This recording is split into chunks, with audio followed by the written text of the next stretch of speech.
ন্যূনতম যারা গণতন্ত্রের পথে হাঁটার কথা বলছি, এইটা আমরা আসলেই আগে নীতিগতভাবে বিশ্বাস করি কিনা। এই জায়গা থেকে কেউ যদি বিচ্যুত হয়ে অন্য কিছু চিন্তা করে, তাহলে সেইটা আমি মনে করি ঐক্যবদ্ধভাবে রুখে দাঁড়াতে হবে। এইটা হচ্ছে সাময়িক স্থগিত, কারণ এটা আগামীকাল 4 তারিখ চূড়ান্ত হবে, তারপরে আপিলের সুযোগ থাকবে। আপিলের সুযোগের পরে যদি বাতিল হয় আমি চূড়ান্ত বলতে পারি, তা আমার দলের তো 16 জন হয়েছে। তাহলে এইগুলো কথার ফুলঝুরি না ঝরিয়ে ওনাদের অতি সত্ত্বে যদি সত্যিকার অর্থে বস্তুনিষ্ঠ কোনো তথ্য তার কাছে থাকে, তাহলে সেটা প্রকাশ করে দেওয়া। একটি বছর শেষ হলে শুধু ক্যালেন্ডার বদলায় না, বদলে যায় রাজনীতির হিসাবও। 2025 সাল বাংলাদেশের রাজনীতিতে ছিল টালমাটাল, নাটকীয় ও যুগান্তকারী পরিবর্তনের বছর। ছাত্র জনতার অভ্যুত্থানের পর রাষ্ট্র কাঠামো সংস্কার থেকে শুরু করে বড় রাজনৈতিক দল নিষিদ্ধ, নতুন রাজনৈতিক শক্তির উত্থান, ঐতিহাসিক বিচারিক রায়, নির্বাচন ঘিরে তৈরি হওয়া বিতর্ক, তফসিল ঘোষণা, হাদি হত্যাকাণ্ড, তারেক রহমানের প্রত্যাবর্তন এবং বছরের শেষ প্রান্তে খালেদা জিয়ার মৃত্যুর মধ্য দিয়ে রাজনীতির এক অধ্যায়ের সমাপ্তি। সব মিলিয়ে বছর জুড়ে রাজনীতি ছিল আলোচনার কেন্দ্রবিন্দুতে। এদিকে নতুন বছর শুরু হয়েছে গণতন্ত্র উত্তরণের প্রত্যাশা নিয়ে। সে সঙ্গে সাবেক প্রধানমন্ত্রী ও বিএনপি চেয়ারপারসন বেগম খালেদা জিয়ার মৃত্যুকে কেন্দ্র করে রাজনৈতিক অঙ্গনে যে সৌহার্দ্যপূর্ণ পরিবেশ তৈরি হয়েছে তা সাম্প্রতিক সময়ের সবচেয়ে উল্লেখযোগ্য ঘটনা। প্রতিপক্ষকে নিশ্চিহ্ন করার সংস্কৃতির বদলে মত পার্থক্য সত্ত্বেও একসঙ্গে বসার এই চর্চা বাংলাদেশের রাজনীতিকে এক নতুন অধ্যায়ের সূচনা করতে পারে, রাজনীতিতে বইতে পারে স্বস্তির হাওয়া। এই প্রসঙ্গে আমাদের আজকের আলোচনা। দর্শক, আমি ফারনাজ জয়ী, সবাইকে আমন্ত্রণ জানিয়ে শুরু করছি নিউজ 24 এর নিয়মিত আয়োজন জনতন্ত্র গণতন্ত্র। নিবেদন করছে RICL স্টিল। আজকের আলোচনা এগিয়ে নিতে স্টুডিওতে আছেন দুজন সম্মানিত অতিথি। চলুন একে একে পরিচিত হই।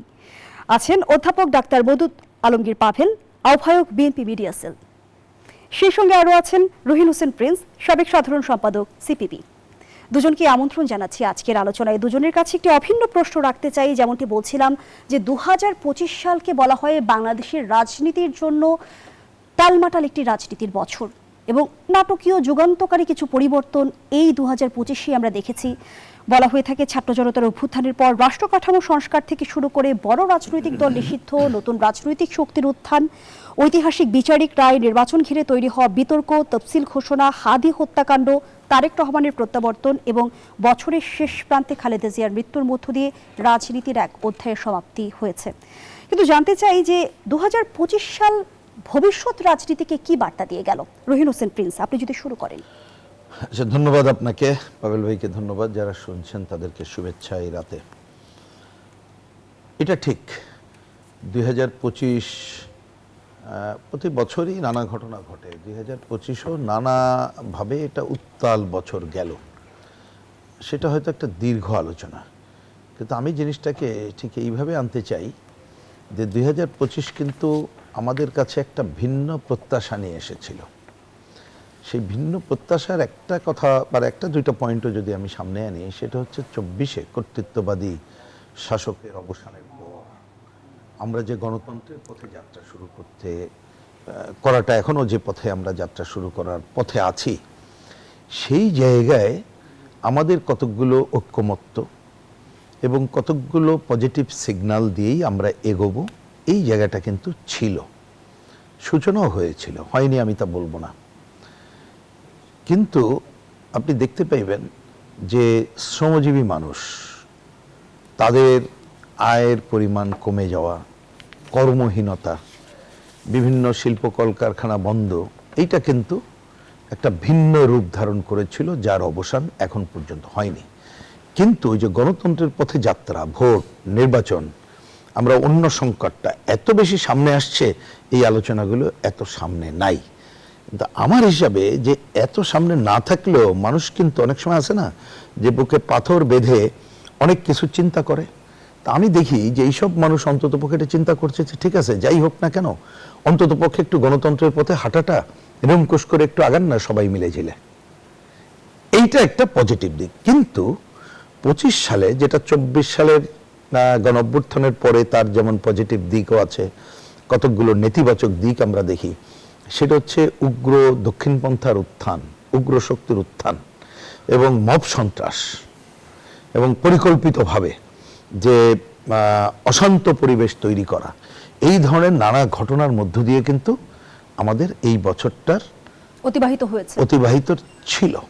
আমি ছিল বললাম এই কারণে, কিন্তু এই সময় আবার শেষ দিকে এসে প্রথমে অনেকগুলো কনফিউশন ছিল যে ভোটের তারিখ এসব নিয়ে টিয়ে, কিন্তু তারিখ ঘোষিত হলো, মানুষের মধ্যে কনফিউশন এখনো একেবারে নেই তা বলবো না, কিন্তু অন্তত পক্ষে শেষ দিকে এসে যে এই কনফিউশনটা অনেকটা দূর হওয়ার দিকে কিন্তু যাত্রা করেছে। সেক্ষেত্রে আমাকে যদি বলেন যে ক্ষেত্রে একটা বড় রাজনৈতিক দল আপনি ভোটের বিবেচনা এবং সব বিবেচনায় করলে বিএনপি, তার আপনি এখানে বলেছেন যে তাদের চেয়ারপারসন তিনি সশরীরে না থাকলেও তিনি মারা যাওয়ার পরে যে একটা অভূতপূর্ব কি বলবো যে ভালোবাসা তিনি পেলেন, এই দলের ভারপ্রাপ্ত চেয়ারম্যান এখন তো তিনি প্রধান দায়িত্ব, তিনি আসার মধ্য দিয়ে এবং মানুষের মধ্যে কিন্তু অন্তত পক্ষে অন্য আলোচনায় যে যত করুক মনে করছে যে গণতন্ত্রের পথে যাত্রাটা আরো হয়তো নিরঙ্কুশ হবে, অন্য সংকটগুলো বা অপশক্তি অত বেশি পাত্তা পাবে না। আমি শব্দটা খুব বুঝেই বলছি, পাবেল ভাই বলতে পারবে। আমি এইটাকে পজিটিভ ধারা হিসাবেই দেখতে চাই এবং সেইটা এই বছরের শুরুতে আমরা নিশ্চয়ই ইতিহাস তার মূল্যায়ন ভবিষ্যতে আরো করতে পারবো, কিন্তু এইটা যেখানে হবে, আপনি আপনার এই আলোচনায় যেখানে বলছিলেন যে এই বছরটা শুরু হলো গণতন্ত্র উত্তরের প্রত্যাশা, আপনার শব্দেই বললেন, আমি ওইটাকে ধার করেই বলি যে সেই গণতন্ত্র উত্তরের প্রত্যাশার একটা বড় বিষয় হচ্ছে যে তারিখ ঘোষিত হয়েছে 12ই ফেব্রুয়ারি নির্বাচন অনুষ্ঠিত হওয়া। এই টেবিলে অন্যান্য টেবিলে আমরা বহু বছর ধরে বলে আসছিলাম, বিশেষ করে গণঅভ্যুত্থানের পর প্রতিদিনই বলে আসছিলাম যে আমরা নির্বাচন ব্যবস্থার আমূল সংস্কার করে একটা ভালো নির্বাচনে যাব। হয়তো পুরোটা সম্ভব হয়নি, আমাদেরও মনোপুত না, অনেকের হয়তো মনোপুত না সবটা, ওই রকম হয়তো ভোটে দাঁড়ানো, ভোট দেওয়ার সামগ্রিক পরিবেশ নিয়ে অনেকগুলো কোশ্চেন থাকবে, কিন্তু আমি মনে করি যে এই কোশ্চেনের থেকে এখন সবচেয়ে বড় প্রশ্ন শুধু না, যার উত্তর পেয়ে আমরা আগাতে চাই, নির্ধারিত সময়ে ন্যূনতম গ্রহণযোগ্য নির্বাচন যাতে হয়, তাতে সরকার, নির্বাচন কমিশন দায়িত্ব পালন করবে, আর বিএনপি এবং অন্য রাজনৈতিক দলগুলো এক একটা ঘটনার সময় হয়তো বিএনপি যে দায়িত্ব আরো আগে পালন করতে পারত, নানা কারণে পারে নাই, কিন্তু এখন আর মনে হয় এক সেকেন্ড দেরি করারও আমাদের সময় নেই। আমরা ওই ধরনের একটা ভালো নির্বাচনের জন্য যার যার করা সেই কাজটাই আমরা করার দিকে যাব বলে কোনো শঙ্কা কাজ করে কি মনের ভেতর? আমার দিক থেকে ধরেন কোনো শঙ্কা নেই, কিন্তু মানুষের মধ্যে আজকেও আমার এটা বলতে দ্বিধা নেই, আমি গতকালও বলেছি, অনেকে এখনো জিজ্ঞেস করে, কেন জিজ্ঞেস করে, এইটা কিন্তু আমার কাছে কোনো উত্তর নাই। দেখেন, যেমন ধরুন আজকেও আমাকে কয়েকজন যেমন বললো যে ভাই এই যে নির্বাচন অনেকের কি বলে সাময়িক, মানে তারা তো মনে করে বাতিল হলো টলে, আপনাদেরও কয়েকজন বাতিল হয়েছে, এখন কি হবে? আমি বললাম দেখেন, আমাদের বাতিল না, আমি বুঝি যে নির্বাচনের বাছাই পর্বে অনেকেরটা সাময়িক স্থগিত হয়েছে এবং তার যে কারণ আছে, আপিলের সুযোগ আছে, সেইটা গেলেই আমরা এটা করতে পারবো। সুতরাং মানে মানুষের মনেও, কিন্তু মানুষ বলছে কি, মানুষের আগের পারসেপশনের কারণে এইসব, তারপরে ধরুন একটা অশান্ত পরিবেশ, কারণ এখনো তো শান্তির পরিবেশ আসে নাই, মাঝে ছিল। আজকেও দেখলাম, গতকাল দেখলাম কোনো একটা জায়গায় সম্ভবত কে এসে, কোনো একজন তিনি এসে বলেছেন যে কিভাবে থানা পুড়িয়ে দিয়েছিল, কিভাবে হত্যাকাণ্ড করেছিল, আমি যদি ভুল না করি আজকে সম্ভবত তাকে গ্রেপ্তার করা হয়েছে বা এরকম, সেইখানে ধরনের একটা উত্তল। কিন্তু এই জায়গাগুলোতে তো এইরকম অনেকে করার চেষ্টা করবে, কিন্তু দায়িত্বটা হচ্ছে সরকারের, নির্বাচন কমিশনের বটেই দায়িত্ব পালন করবে। ধরুন বোঝার জন্য বলি, আমি ঠিক আছে পুরোনো দিনের কথাগুলোকে আমি যদি একটু সরিয়েও রাখি, নির্বাচন ঘোষিত হওয়ার পরে এখন কিন্তু কোনো সভা সমাবেশ এগুলো করার অধিকার আমরাও কিন্তু এখন রাখি না অনুমতি ছাড়া, এবং নির্বাচনের প্রচারও কিন্তু এখন আমরা করতে পারি না। তা আমি বলছি যে সরকারের পক্ষ থেকে এই জায়গায় জিরো টলারেন্স দেখিয়ে সে যদি দায়িত্ব পালন করে, আর আমাদের রাজনৈতিক দলগুলোকে কি দায়িত্ব পালন করতে হবে বলুক। আমার ধারণা অন্তত পক্ষে আমরা যারা গণতন্ত্রের পক্ষে কথা বলি, অন্তত পক্ষে যারা মুক্তিযুদ্ধের মধ্য দিয়ে অর্জিত এই বাংলাদেশে গণতন্ত্রের পথে যাত্রাটা নিরঙ্কুশ হোক, এইটা চাই। আমাদের সহযোগিতার কোনো সংকট হবে বলে আমার মনে হয় না। দলগুলোর ইতিমধ্যে আমরা পাল্টাপাল্টি অভিযোগ শুনছি, সেটির পেছনে কি কারণ থাকতে পারে সেই প্রশ্ন আমি আপনার কাছে রেখে যাচ্ছি। এই অংশে ধন্যবাদ জানাচ্ছি অধ্যাপক ডাক্তার মওদুদ আলমগীর পাভেল। গণঅভ্যুত্থানের পরের বছর 2025 সাল, 25 সাল ঘিরে যেমনটি রহিন হোসেন প্রিন্স বলছিল যে প্রত্যাশার পারদটা কিন্তু অনেক উপরে ছিল, সেই প্রত্যাশা কতটুকুন পূরণ হয়েছে সেটি একটি প্রশ্ন, এবং কি বার্তা দিয়ে গেল 2025 সাল? ধন্যবাদ। আমার মনে হয় যে প্রিন্স ভাই আলোচনার মূল সূত্রপাতটি করে দিয়েছেন। প্রত্যাশা ব্যাপক ছিল। আমরা তো 24কে যখন শেষ করলাম তখন 25 একটা সম্ভাবনাময় বছর হিসেবে শুরু হবে এরকম প্রত্যাশা তো সবারই ছিল। কিন্তু একটা বলবো যে এটা মিশ্র অনুভূতির একটা বছর হিসেবে গেছে। এবং সেখানে যে মূল সমস্যাটা যেটা এসেছে আর কি, আমি সম্ভাবনার দিকটা হয়তো একটু পরে বলতে চাই, সমস্যার কথাটা আগে বলি। সেটা হচ্ছে যে রাজনীতি থেকে অস্থির করার একটা চেষ্টা চলেছে। সেই অস্থিরতার চেষ্টাতে আমরা দেখেছি যে আপাত দৃষ্টিতে যাদের কাছে প্রত্যাশা ছিল, কারণ আমরা তো বলি যে সবাই যে স্বৈরাচার বিরোধী বা ফ্যাসিস্ট বিরোধী আন্দোলনে সবাই তো সমমনা দলের বিজয় হয়েছে, তো সেখানে তো নিজেদের মধ্যে অন্তত আদর্শিক সংঘাত ওই অর্থে হওয়ার কথা ছিল না, যেখানে একটা গণতন্ত্রের উত্তরণ আমাদের সকলের প্রত্যাশা। কিন্তু সেখানে যে সমস্যাটা দাঁড়িয়ে গেল, প্রত্যেকেই যেন মনে হলো যে ক্ষমতার অধিকারটা তার কাছে। এই ব্যাপারটিতে তারা কোনো সুস্থ প্রতিযোগিতাকে কেউ বোধহয় চাইল না। আর যার জন্য হলো কি যে মূল দল হিসেবে বিএনপি তার জায়গাতে যত পরিশীলিত থাকবার চেষ্টাই করুক না কেন, অপেক্ষাকৃত যাদের ইতিপূর্বের নির্বাচনের ফলাফলের ভিত্তিতে যাদেরকে ঠিক তাদের সমকক্ষ, আমাদের সমকক্ষ যাদেরকে বলা যাবে না, তাদের ভিতরে একটা আকাশচুম্বী কেন যেন একটা উচ্চাকাঙ্ক্ষার জন্ম হলো। সেই উচ্চাকাঙ্ক্ষা এমন একটা জায়গাতে গেল যে সেখানে আমরা দেখলাম যে ধর্ম সেটার একটা উপকরণ হয়ে দাঁড়ালো। আমরা চরম দক্ষিণপন্থী একটা উত্থানের একটা নিঃশ্বাস বিভিন্ন জায়গা থেকে শুনলাম। আবার এটাও হলো যে সেই যারা গণ অভ্যুত্থানের সামনের সারিতে যারা ছিলেন তারা একটা রাজনৈতিক দল হিসাবে আবির্ভূত হলেন যখন, তখন স্বাভাবিকভাবে তাদের মধ্যে নির্বাচন প্রত্যাশা, তাদের মধ্যে সরকারের অংশীদারিত্ব এবং সর্বোপরি তার পরবর্তী পর্যায়ে তারা নির্বাচনে অংশ নেওয়ার মধ্য দিয়ে কখনো কখনো যেমন নিজেদের মধ্যেকার যে সমস্ত বলবো যে সমন্বয়হীনতা যেগুলো ছিল সেগুলো খুব বেশি করে প্রকাশ্যে আসা শুরু হলো। সব কিছু মিলে হলো কি যে প্রত্যাশাটা কেমন জানি ফিকে হতে শুরু করলো মাঝখানের সময়গুলোতে। এবং পরবর্তী পর্যায়ে যেটা হয়েছে যে আমরা খুব সবাই জানি যে বৃহত্তম রাজনৈতিক দল হিসেবে বিএনপির সবচেয়ে বেশি সংযম দেখাবার কথা ছিল, এবং সংযমের জায়গা থাকলে আমাদের দেশে অনেক সময় হয় কি যে সেটাকে অনেকে দুর্বলতা বলে মনে করে। সেই জায়গাতে আমরা খুব বেশি করে যেটা দেখলাম যে অপরাজনীতির যে সংস্কৃতি সেটি খুব বেশি করে মাথাচাড়া দিয়ে উঠলো। বিশেষ করে আমরা সোশ্যাল মিডিয়াতে যেটা দেখলাম যে চরিত্র হননের একটা বিচ্ছিরি প্রবণতা শুরু হলো, এবং সেখানে নারী যারা নিজেরা নিজেদের কথা বলেন, ক্ষমতায়নের কথা বলবো না, শুধু যারা সত্যি কথা বলেন এমন কোনো নারী কণ্ঠকে স্তব্ধ করার একটা বিচ্ছিরি প্রবণতা আমরা দেখলাম। সব মিলে কেন যেন মনে হলো যে সমাজের ভেতরে একটা অস্থিরতার জায়গা গেল। এমনকি যে তারুণ্যকে আমরা খুবই সংবেদনশীল বা তারুণ্যকে খুব বেশি সম্ভাবনাময় জায়গা থেকে দেখবার চেষ্টা করি, তাদের মুখে এমন এমন স্লোগান উঠিয়ে দেওয়া হলো যেগুলো ঠিক সভ্য সমাজে হয়তো উচ্চারণ করবার উপযুক্ত নয়। তো এই বাতাবরণের মধ্যে দিয়ে হঠাৎ করে যেন মনে হলো যে দেশনেত্রী বেগম খালেদা জিয়ার অসুস্থতা যেন একটা ঐক্যের একটা বন্ধনের জায়গা সৃষ্টি করলো, যেটা এতদিন পর্যন্ত প্রত্যাশার জায়গাতে আমরা সবাই মিলে হয়তো যারা সত্যিকার অর্থে সক্রিয় রাজনীতিতে ছিলেন তারা করতে না পারলেও ওই অসুস্থ মানুষটি যেন একটা সবাইকে একটা যোগসূত্রে সবাইকে যেন গেঁথে দিলেন। এবং তিনি তার সেই মহাকাব্যিক প্রয়াণের মধ্যে দিয়ে যেটা উনি বুঝিয়ে দিয়ে গেছেন যে সত্যিকার অর্থে গণমানুষের ভালোবাসার জায়গাটা অন্য জায়গায়, আমরা বোধহয় সেই জায়গাটা অনেকেই পড়তে পারিনি বা পড়বার ক্ষেত্রে আমাদের ভুল ভ্রান্তি ছিল। সেগুলোকে অতিক্রম করে তিনি যখন এমন একটা ঐক্যের বাতাবরণ তৈরি করলেন, এই সুস্থতাকে আবার ফেরত দিলেন। ডিসেম্বরের শেষ সপ্তাহটা এই জানুয়ারির প্রথম সপ্তাহের চাইতে অনেক বেশি সম্ভাবনাময় সময় বলে দেখলাম, যেখানে বছরের শেষটা বিষাদময় হওয়ার কথা আসলে বিষাদময় ছিল। বলতে গেলে বছরের শেষ দিনটাতেই এসে তিনি পরলোক গমন করেছেন, এবং তার প্রতি মানুষের যে এরকম ভালোবাসা লুকিয়েছিল সেটা হয়তো তিনি তার প্রয়াণের মধ্যে দিয়ে না গেলে হয়তো আমরা কেউ বুঝতাম না। অনেক সময় হয় কি যে কিছু কিছু মানুষ জীবিত অবস্থায় যতটা শক্তিশালী হন তার চাইতে অনেক বেশি শক্তিশালী হয়ে যান যখন তিনি পৃথিবী ছেড়ে চলে যান। যেমন আমরা বাতাসের মধ্যে থাকলে অক্সিজেনের অভাবটা বুঝি না, ঠিক সেরকম তার চলে যাওয়ার মধ্যে দিয়ে মানুষ একটা নতুন করে অনুভব করেছে যে দেশের একটা সত্যিকার একটা অভিভাবক থাকা দরকার। সেই অভিভাবকত্বের জায়গাটা সবচেয়ে বৃহত্তম দল হিসেবে বিএনপির পালন করবার সময় এখন এসেছে। সেই পরীক্ষাটা বিএনপিকে দিতে হবে, এবং দেশের মানুষকে সেই ঐক্যের যে বাতাবরণটা তৈরি হয়েছে সেটাকে ধরে রাখারও প্রয়োজন আছে।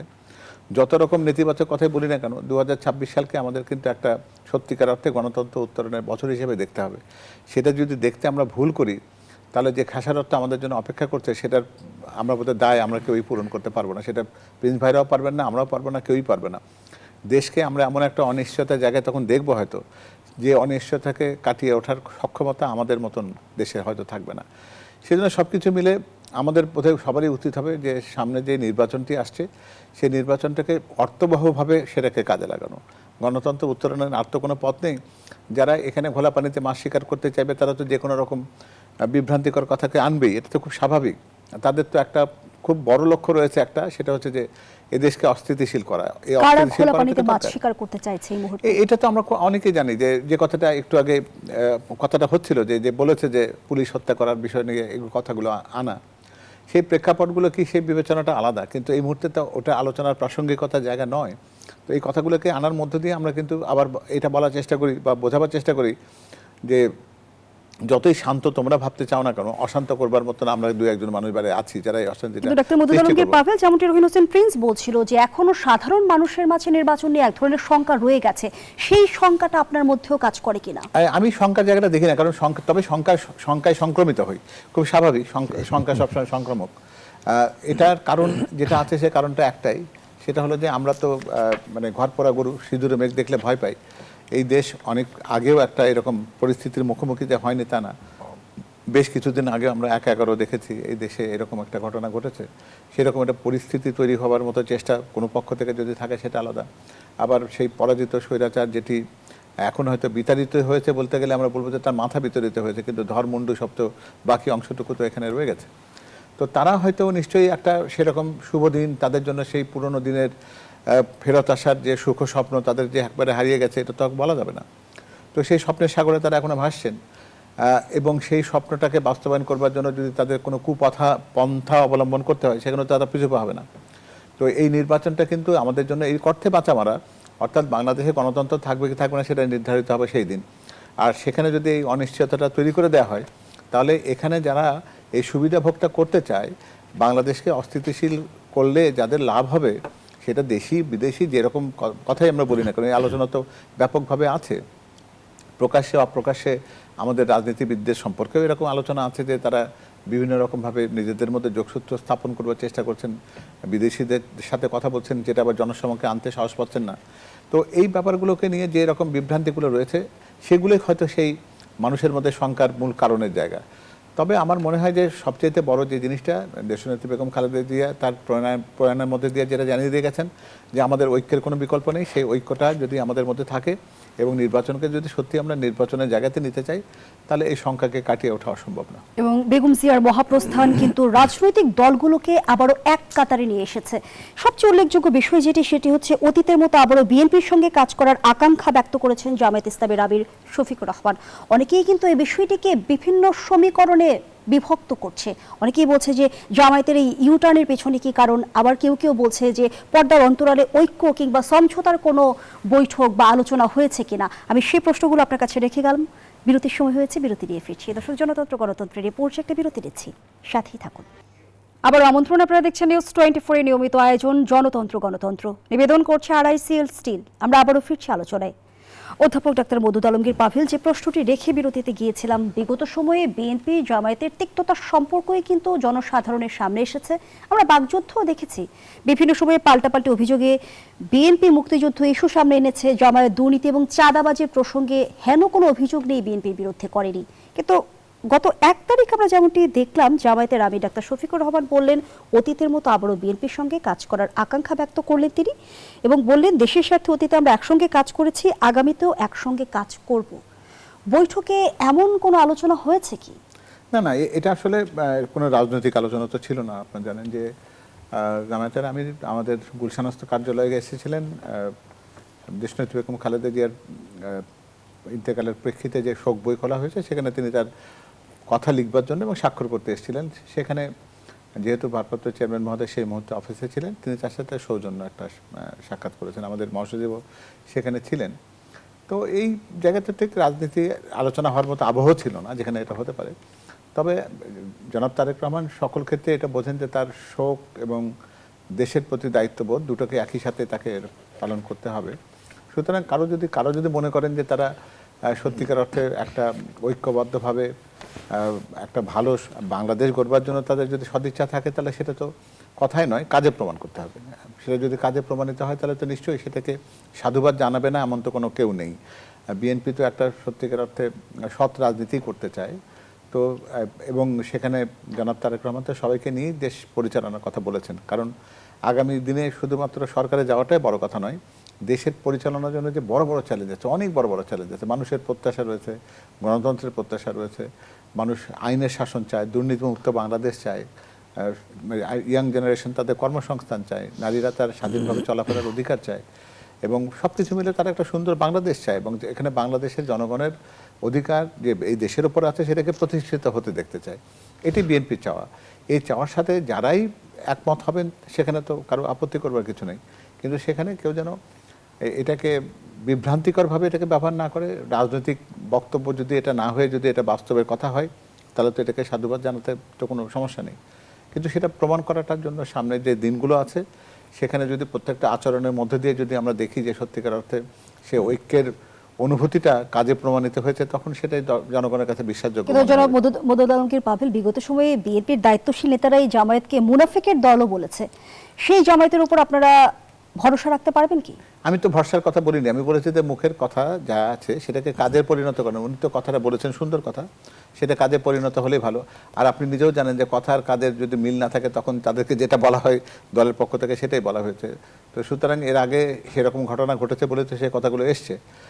তো আমরাও চাই যে তারাও নিশ্চয়ই তাদের ব্যাপারে এই যে অপবাদটি বিভিন্ন পর্যায় থেকে বিভিন্ন জন দেন সেটা ভুল প্রমাণ করবার সুযোগ তাদের জন্য আছে সামনে। তো তারা যদি সে জায়গায় আন্তরিক হন তাহলে নিশ্চয়ই তারা প্রমাণ করবেন যে না, দেশের জন্য তারাও ভালো চান, এবং সেটা দেশকে অস্থিতিশীল করা নয়, চরম দক্ষিণপন্থীর দিকে না নেয়া, এবং নারীদের ক্ষেত্রে যে বিধিনিষেধের কথা যেগুলো তারা বলতে চাইছেন এবং ধর্মকে যেভাবে তারা ব্যবহার করতে চাইছেন একটা নির্বাচনে জিতবার জন্য, সেই জায়গাগুলো থেকে তাদের সরে আসা উচিত। এবং তার চাইতেও আর একটা নোংরা জায়গা আছে যেটা তাদের সোশ্যাল মিডিয়া এবং বিভিন্ন জায়গাতে তারা মানুষের চরিত্র হননের জন্য যে কাজগুলো প্রকাশ্যে অপ্রকাশ্যে এবং সোশ্যাল মিডিয়ার মাধ্যমে করেন, সেই কাজগুলো যদি বন্ধ হয় তখনই তো বুঝবো আমরা যে সত্যিকার অর্থে তাদের কথা এবং কাজের মিল পাওয়া যাবে। ধন্যবাদ জানাচ্ছি আপনাকে জনাব রহিন হোসেন প্রিন্স। জামায়াত কি বৈরিতার অবস্থান ছেড়ে ইউটার্ন নিল, কি মনে করছেন? আমি ওইটার আগে আপনি আমাকে ওইবার যে প্রশ্নটা রেখে গেছিলেন জি, সেই প্রশ্নটাকে ধরে এবং আরেকটা পয়েন্টে তিনটাই বলি, কারণ ওই পয়েন্টটা আমার এই আলোচনার মধ্যে আসবে। আপনি ওই সময় আমাকে বলেছিলেন রাজনৈতিক দলগুলোর যে পাল্টাপাল্টি দেখছেন, এই পয়েন্টে একটা কথা আপনি বলেছিলেন যে বিষয়টা কি। আমি জিনিসটা তখন আপনি কথা বলার পরেই ভাবছিলাম, দেখেন কিছুক্ষণ আগে এই আলোচনায় যে আলোচনাটা এখন উনি এই বিরতির আগে শেষ যে কথাগুলো বলেছিলেন তার মধ্যে সবই গুরুত্বপূর্ণ। অন্যতম গুরুত্বপূর্ণ জায়গাটা এই মুহূর্তে কোনটা, যে গণতন্ত্র উত্তরণের পথে আমরা যে হাঁটার কাজটা করছি, যদি এটা ব্যাহত হয় তাহলে আমাদের বড় খেসারত দিতে হবে।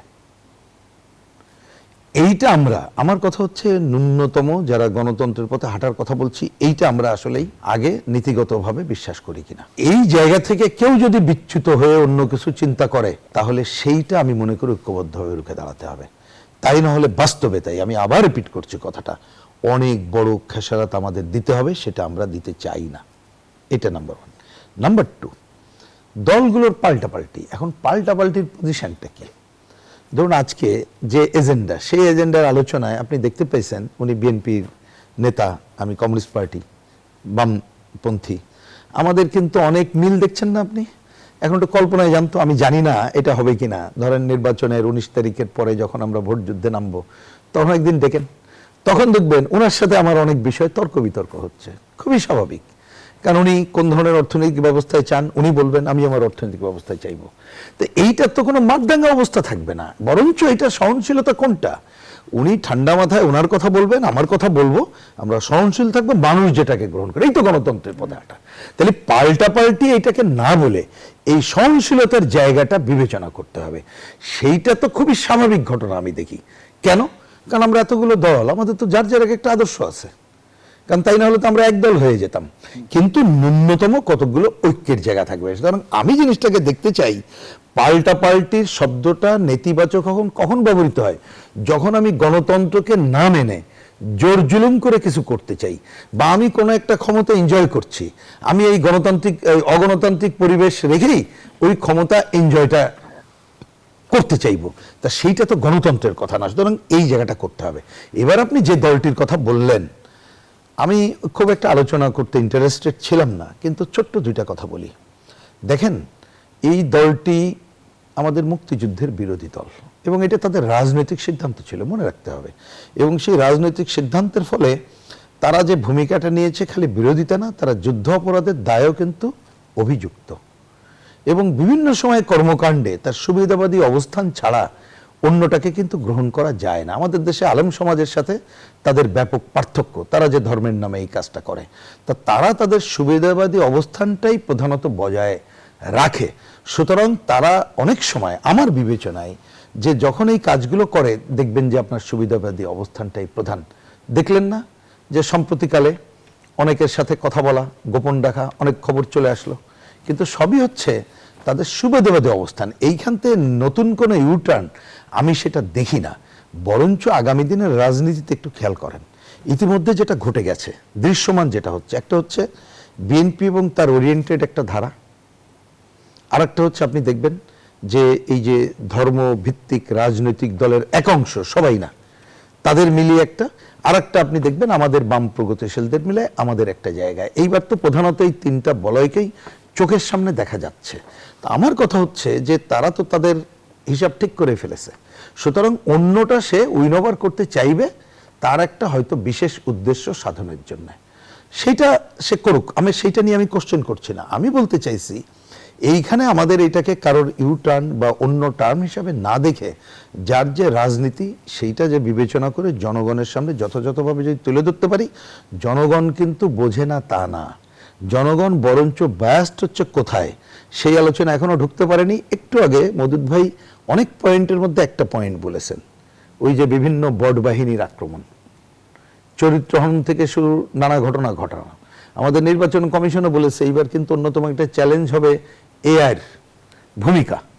সুতরাং এই যে ভূমিকাগুলো, সেইটা বরঞ্চ আমাদেরকে কোনো একটা অজুহাতে যেন বায়াস্ট না করে, খুব ভুল তথ্য, মিথ্যা তথ্য, অপতথ্য যাতে না দিতে পারে, সেই চ্যালেঞ্জটা আমাদের মোকাবেলা করা দরকার। এবং মিডিয়া সহ সর্বমহল আমাদের সেই রকম একটা সমসুযোগ এর যদি অবারিত দাঁড় করতে পারে, তাহলে আমার ধারণা অনেক সংকট থেকে আমরা গণতন্ত্রের পথে যে যাত্রা করার কথাটা বলছি, যে এই সময়ের একটা প্রধান চ্যালেঞ্জ, সেটা কিন্তু একটা ধাপ, অর্থাৎ 12 তারিখে নির্বাচন সম্পন্ন হওয়ার পরে নির্বাচিত জনগণের প্রত্যক্ষ ভোট, নির্বাচন ঠিকমতো হলে, ভোট গণনা ঠিকমতো হলে, ক্ষমতা হস্তান্তরের পরে নতুন ধরনের ধাপ শুরু হবে। তা সেই ধাপের আলোচনা তখন আমরা করতে পারবো। এখন এই চ্যালেঞ্জের সময় আমরা যদি পাল্টাপাল্টি অন্যান্য সুবিধাবাদের জায়গায় আসি, তাহলে কিন্তু শুধুমাত্র আমাদের এই পথ চলা ব্যাহত হবে না, আমাদের নানা অপশক্তি আছে, দেশের মধ্যে আছে, বিদেশে আছে, সাম্রাজ্যবাদী আধিপত্যবাদী শক্তি আছে, যারা কিন্তু চায় একটা অনির্বাচিত দুর্বল সরকার দীর্ঘদিন ধরে থাকুক, অথবা এই ফর্মে না হোক, নানা ফর্মে থাকুক। তারা কিন্তু গণতন্ত্রের পথযাত্রাটা চায় না, কারণ গণতন্ত্রের এত সবের পরে কিন্তু একটা বিউটি আছে। ধরেন আপনি ভোট দিয়ে একজনকে নির্বাচিত করলেন, হয়তো সে জনগণের জন্য খুব ভালো কাজ করতে পারবে না, তবুও তার কিন্তু ন্যূনতম জবাবদিহিতা থাকে। তার কিন্তু চিন্তা করতে হয়, যাচ্ছে এইবারের ভোটে হয়েছি, আগামী কিছুদিন পরে তো আবার ভোট হবে, তখন আমি কোথায় যাব? সুতরাং সে যদি কিন্তু নির্বাচনের সার্বিক প্রক্রিয়া এগিয়ে নিচ্ছে নির্বাচন কমিশন, আপনি নিশ্চয় অবগত আছেন, মনোনয়নপত্র যাচাই বাছাইয়ে জামায়াতের একজন শীর্ষ নেতা সহ বেশ কয়েকজন নেতার মনোনয়ন বাতিল হয়েছে, যেখানে এনসিপির তরফ থেকে অভিযোগ করা হচ্ছে রিটার্নিং কর্মকর্তাদের আচরণ দেখে মনে হচ্ছে কোনো একটা দলের দিকে তারা ঝুঁকে আছেন। বড় অভিযোগ থাকার পরও বিএনপি প্রার্থীদের মনোনয়ন বৈধ ঘোষণা করা হচ্ছে। নির্বাচন কমিশনের ভূমিকাকে আপনি কিভাবে মূল্যায়ন করবেন, সে প্রশ্নটি রেখে আবারও বিরতিতে যেতে হচ্ছে। দর্শক, জনতন্ত্র গণতন্ত্রের এই পর্যায়ে আবারও বিরতি নিচ্ছি, সাথেই থাকুন। ফিরে এলাম, দেখছেন জনতন্ত্র গণতন্ত্র, নিবেদন করছে আরআইসিএল স্টিল। আমরা আবারও ফিরছি আলোচনায়। জনাব রহিন হোসেন প্রিন্স, যে প্রশ্নটি রেখে বিরতিতে গিয়েছিলাম, মনোনয়নপত্র যাচাই বাছাই জামায়াতের শীর্ষ একজন নেতা সহ বেশ কয়েকজন নেতার মনোনয়ন বাতিল হয়েছে। এই প্রসঙ্গে এনসিপির তরফ থেকে অভিযোগ করা হচ্ছে রিটার্নিং কর্মকর্তাদের আচরণ দেখে মনে হচ্ছে কোনো একটা দলের প্রতি তারা ঝুঁকে আছেন। বড় অভিযোগ থাকার পরও বিএনপি প্রার্থীদের মনোনয়ন বৈধ ঘোষণা করা হচ্ছে, আবার সামান্য ভুলেও অন্য প্রার্থীদের মনোনয়ন অবৈধ ঘোষণা করা হচ্ছে। কর্মকর্তারা কি পক্ষপাতিত্ব করছেন? দেখুন, আমি স্পষ্ট করে বলি, যদি কেউ পক্ষপাতিত্ব করে কি করছে কি করছে না, হয়তো আমি সব সিদ্ধান্ত দিতে পারবো না, কিন্তু সুনির্দিষ্ট করে অভিযোগ করা ছাড়া এটা যথাযথ না। এটা 1 নম্বর কথা। 2 নম্বর কথা হচ্ছে, আমাদের অভিজ্ঞতার একটা কথা বলি, অনেকের হয়তো অভিজ্ঞতার ঘাটতি আছে। ধরুন না আমাদের যে দল কমিউনিস্ট পার্টি, আপনি এটা শুনলে কেউ আবার ঘাবড়ায় যাওয়ার কোনো কারণ নেই। আপনি কি জানেন আমার দলের কতজন আজকে পর্যন্ত, মানে এই যে বাছাই, কাল আজকে কয় তারিখ, 3 তারিখ তো আজকে হয়ে গেছে, 16 জন। আমার তো সাময়িক স্থগিত হয়েছে, বাতিল কিন্তু আমরা বলি না, এইটা হচ্ছে সাময়িক স্থগিত, কারণ এটা আগামীকাল 4 তারিখ চূড়ান্ত হবে, তারপরে আপিলের সুযোগ থাকবে। আপিলের সুযোগের পরে যদি বাতিল হয় আমি চূড়ান্ত বলতে পারি, তা আমার দলের তো 16 জন হয়েছে, আমি জানি না কোন দলের কজন, কিন্তু আমি তো এই যে অভিযোগ করছি না, কেন করছি না, আমার কথা পরিষ্কার। কারণ ইতিমধ্যে 16 জনের ব্যাপারে আমরা খোঁজ খবর নিয়েছি। কি কারণে? তার বড় একটা অংশ হচ্ছে কি জানেন, যে আমাদের যে ওয়েবসাইটে, কারণ আমাদের কিছুদিন আগে কংগ্রেস হয়ে গেল, সম্মেলন হলো, তো ওয়েবসাইটে আমি এখনো সাধারণ সম্পাদক হিসাবে আছি, কিন্তু নতুন সাধারণ সম্পাদকের নাম নাই। তো এখন ম্যানুয়ালি যিনি করেছেন তিনি এটা ওকে করছেন, কিন্তু যিনি ডাউনলোড করে চোখের সামনে রাখছেন তিনি তো রুহিন হোসেন প্রিন্সকে খুঁজছে। তো রুহিন হোসেন প্রিন্সের সই নাই, আছে আব্দুল্লাহ কাফির সই। তিনি বলছেন নো, আমি মানি না, কারণ এটা কাগজ। তা আমি কোনাকে দোষারোপ করবো? আমি দোষারোপ করতে পারি না। অলরেডি আমরা আজকে নির্বাচন কমিশনে কথা বলেছি। আমি আশা করি আগামী সকালে যদি ওয়েবসাইটটা ঠিক হয়ে যায় তাহলে মনোনয়নপত্র তো বৈধ হবে। ধরুন আমাদের একজনের মনোনয়ন, আমি ওরালি যতটুকু মানে ফোনে শুনেছি, স্বাক্ষর ছিল না বলে বাতিল হয়েছে। আমরা আপিল করব। যদি স্বাক্ষর তো থাকাটা খুবই জরুরি, তো যদি জেনুইন কারণে বাতিল হয় আমি কি জোরাজুরি করবো নাকি? এটা তো সামান্য বলা চলে না। এখন এটা শোনায় যে, শোনেন এই কি বলবো, একেবারে আজ থেকে বহু বছর আগে, ইট ওয়াজ আমি 78, কত বছর আগের কথা, আপনি এবার অঙ্ক মিলিয়ে নেন। আমরা যখন কলেজ ছাত্র সংসদ ইলেকশন করেছি, ওই দাড়ি কমা সেমিকোলন হলেও বাতিল হতো, আমরা এটা নিয়ে আপত্তি করতাম না। মানে মনোনয়ন জিনিসটা এইরকমের আর কি। হ্যাঁ, এই তো ঠিকই বলছেন আপনি, এইগুলোর হিসাব করতে হবে।